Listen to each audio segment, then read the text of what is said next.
नमस्कार।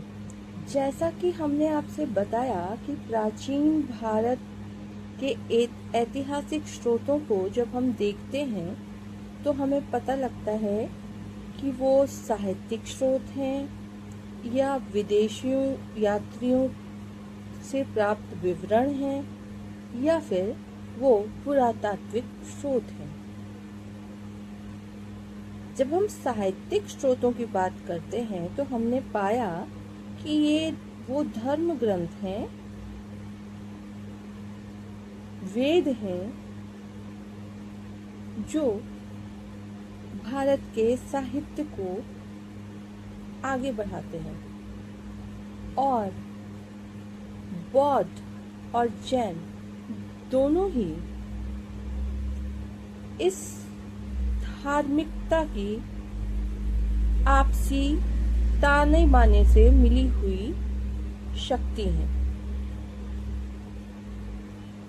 जैन वो चेतना है जो इस ज्ञान में समाहित है और बौद्ध उसका वो बौद्धिकता का रूप है जो इस चेतना को आगे बढ़ाते हुए धर्म ग्रंथों में पाई जाती है। ये दोनों ही श्रुति की व्यवस्था से बाहर निकल कर आए हैं।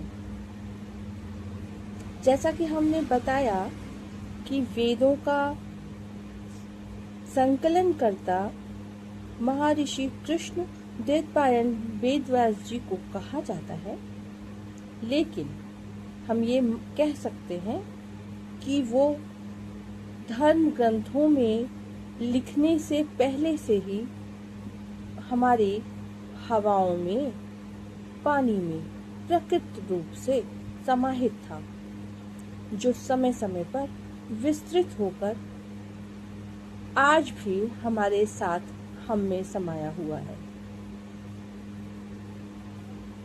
जब हम आगे आते हैं तो हम देखते हैं कि जो बौद्ध ग्रंथ लिखे गए हैं उनमें भी इस तरह की बातें मिलती हैं।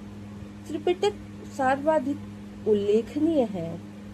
जैन धर्मों में भी हम इस तरह की बात देखते हैं, जहाँ भद्र, बहुचरित तथा भगवती सूत्र प्रमुखता के साथ मिलते हैं।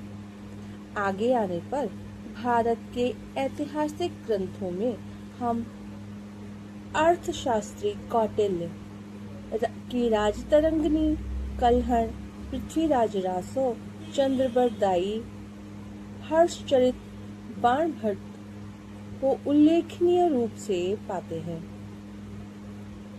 पुराणों में की भी ऐतिहासिक जो स्रोत रहे हैं उनकी संख्या 18 बताई जाती है और भारत में आने वाले विदेशी यात्रियों एवं लेखकों के विवरण से प्राचीन भारत की जानकारी जो प्राप्त होती है उससे हमें जो ऐतिहासिक स्रोत समझ में आया वो हरिगोलू ज्ञान पाठशाला ने आप सब तक पहुंचाने की कोशिश की है। हम समझते हैं कि ये बातें आपको पसंद आएंगी। भारत जो ज्ञान और शिक्षा का भंडार रहा है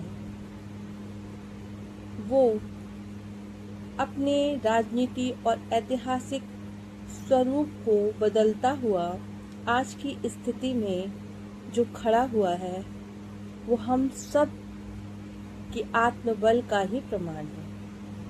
हम सबको भारत को आगे और आगे लेकर जाना है। हरिगोलू ज्ञान पाठशाला से जुड़े रहिए और ऐतिहासिक स्रोत और प्राचीन भारत पर हम आगे भी बात करेंगे। अगर बातें आपको पसंद आई हो तो अपनी राय अवश्य दीजिए। आप सबका बहुत बहुत धन्यवाद।